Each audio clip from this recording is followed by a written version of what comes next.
everyone, welcome to Comics Price Guide presents Tales from the Geek. I am Aaron the Mechanic, and as you'll notice, there's no Michael here. He's homesick, so it's just me here at Dragon's Lair, Comics and Fantasy, while me and all the other people buzzing around that you'll hear. But anyway, I'm glad he's not here getting me sick, so hopefully feel better, Michael, and we'll see you next week. But anyway, let's get started on the news. I've got Daredevil coming out here in a few weeks, and let me just say, the pictures of Punisher's costume, on point in my opinion, as far as being close to Frank Miller's costume. So if you are all about the Punisher, definitely check that out. We've also got Game of Thrones trailer, which is one of my favorites, so if you are a fan of Game of Thrones, if you aren't yet, I highly suggest catching up, becoming a fan really quick, and if not, at least watch the trailer because the music is great, and I have it on my site, Tales from the Geek, comicspriceguide.com. Go check it out. And other news, movie news, not show news, we've got Joseph Gordon-Levitt is unfortunately no longer going to be working on Sandman. It was kind of like a shoo-in that it was going to be amazing if he was working on it, because, I mean, I'm a huge fan.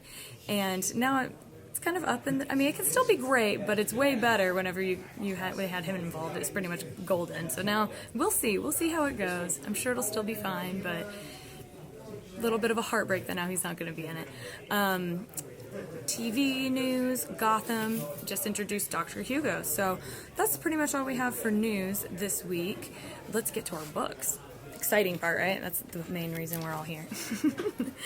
So honorable mention, we've got a Samurai, The Isle with No Name.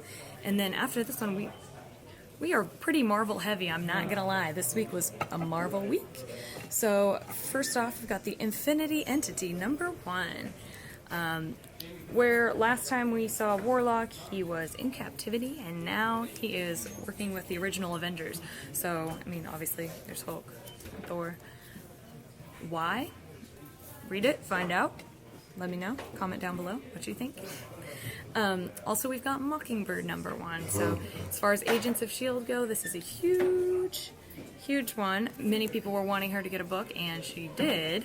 And basically what's happening is their mission failed, and they go into the Medica and recovery, and she starts to figure out that something funky is lurking around S.H.I.E.L.D.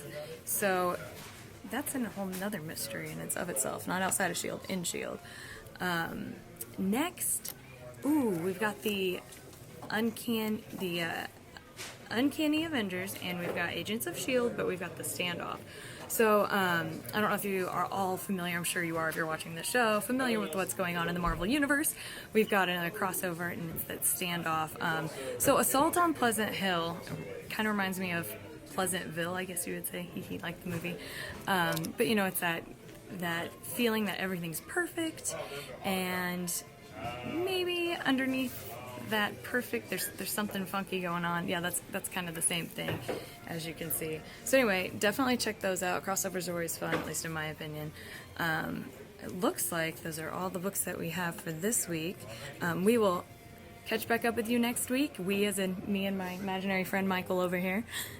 And we'll see you then.